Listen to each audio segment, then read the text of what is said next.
Наместо да се борат против непродуктивните трошоци во државните институции, новите антикорупционери сакаат да се луксузираат и да користат привилегии како дипломатскиот пасош, за кој од МНР кажа и дека не им ни следува задолжително. Поранешната шефица на антикорупцијска Билјана Ивановска за Алфа вели дека ова институција меѓу другото воопшто нема потреба ни од службени возила, бидејќи секоја теренска обврска може да се заврши користејќи такси или на дневно ниво да се побара возило од СОЗР, зашто во предходните години тие имали договор.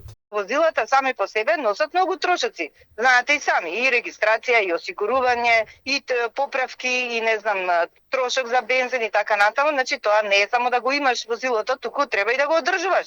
Така што сметам дека немаат потреба и дека потребите сосема доволно се задоволуваат со или со такси или со службени возила од СОЗР. Коментирајќи го соопштението на ДКСК каде се вели дека предходниот состав не донел многу резултати, Ивановска вели дека ниту еден состав нема право да го критикува предходниот, па не треба тоа да го прави ни сегашниот како што не го правил ниту предходниот. Околу користењето на привилегиите вели дека тие со својата работа докажале дека истите воопшто не се потребни.